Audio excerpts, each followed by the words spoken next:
let's do some technical political analysis on Mr. Starmer's resignation speech. So I know I've got the lines here. I'm going to read some of them to you, and we can discuss what our opinion is on some of them. So the first thing I wanted to mention is he starts up with walking up the street 2 years ago was the proudest moment of my life, which I think's really nice.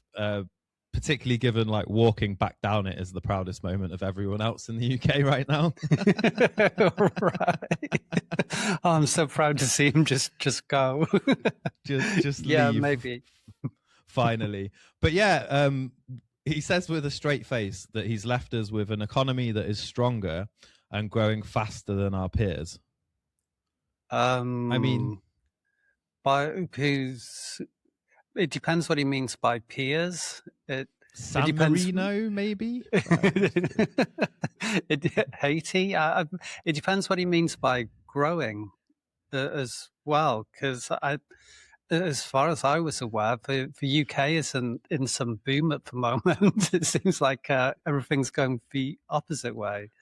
An economy that is stronger, growing faster than our peers. Yeah, all right, Keir. Maybe it's. I mean, it is that thing with data, isn't it? So it's how you look at data. He could have taken data for like 1 week or something like that. Probably when he announced that he was resigning, and all of a sudden the figures look really good. But it can be taken from any time. You could be talking about like 1842 for all we know, but I don't know. Yeah. And then the classic one, obviously the boats. It's an eternal discussion, isn't it? Small boat crossings. So he said that small boat crosses are falling, asylum hotels are closing. I mean, all of the people from them are just off to live on the streets, presumably.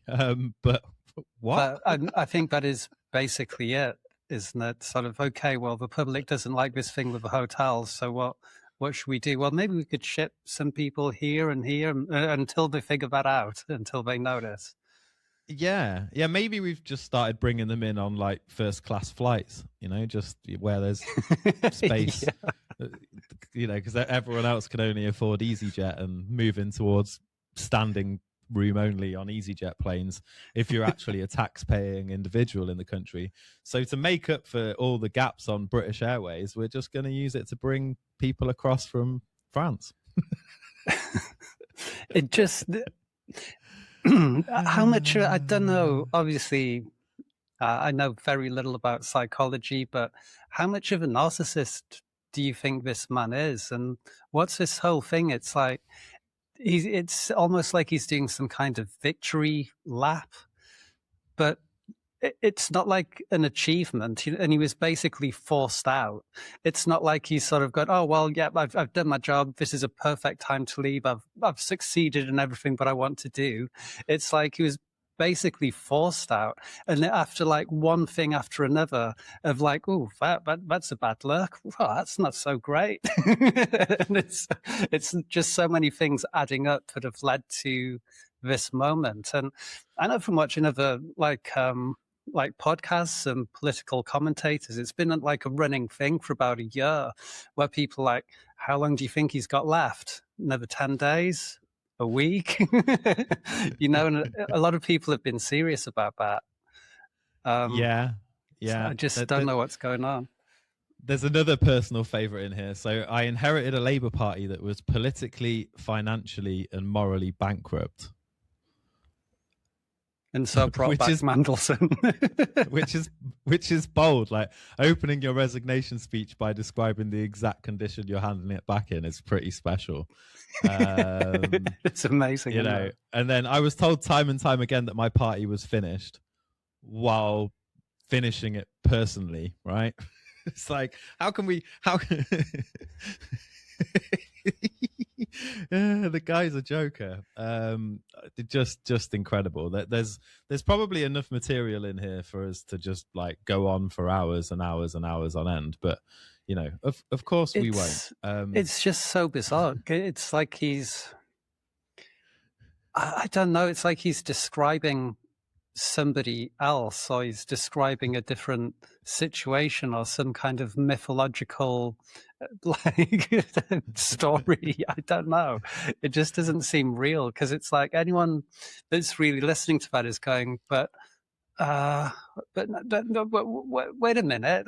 It just seems the complete opposite. Yeah, yeah. And then there's this lovely geopolitical flex that he dropped in as well, right? So our reputation in the world is restored. Yeah, it's restored so thoroughly that the president of the United States posted his resignation for him on Truth Social a day before, while Downing Street was still saying he hadn't decided. Jeez. Wow. Wow. Did he mention sausages? Sausages, no. Because that was my that was my favorite ever Keir Starmer thing, and I can't remember the exact wording, but it was where he said, "We demand for release of the sausages," when he meant to say hostages. But anyway, yeah, and I mean, just incredible scenes, incredible stuff.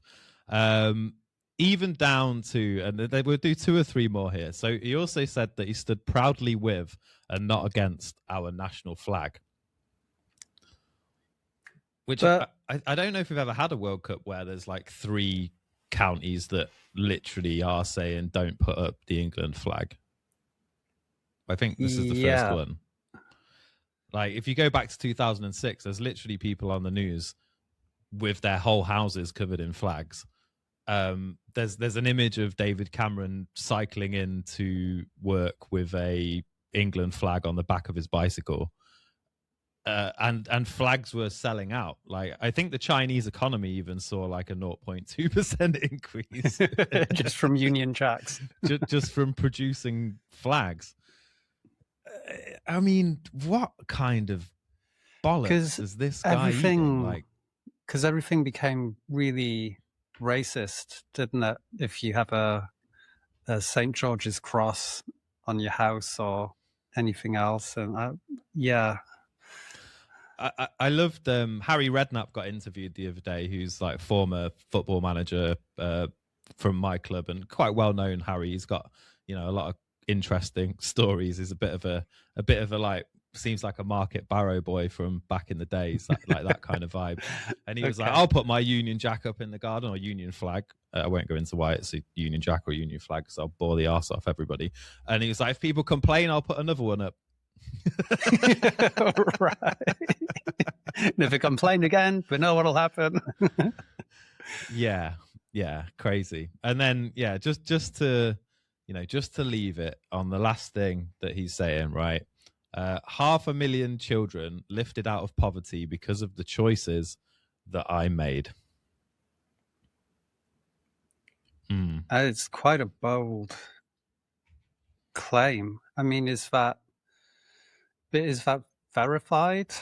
And also, is he still talking about the UK? You know, I think he's definitely talking about asylum seekers there. You know, 500,000 lifted out of their poverty and brought into ours.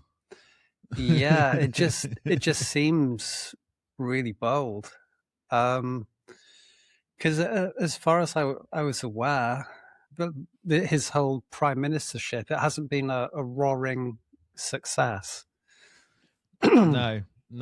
So how long do you think it'll be before Andy Burnham is hated as much? I think his whole premiership, when he gets in, clearly is what's going to happen, unless they decide to get Miliband or something, is going to rely on whether or not England win the World Cup. If England win the World Cup, I think he might have a year, maybe a year and a half, right, just on the bounce of England winning the World Cup. And if they don't win the World Cup, 6 months maybe before people start calling for his head. It could be. I don't know really what he's got planned, but I don't know.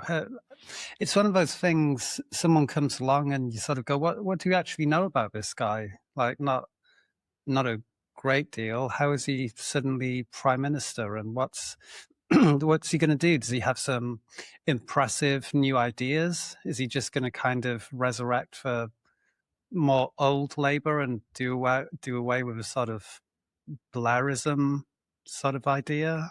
I don't know, but Yeah, there's going to be I some think maybe. pushback from somewhere. Yeah, yeah. I think maybe they're just going, let's have someone northern. Let's see if that makes a difference.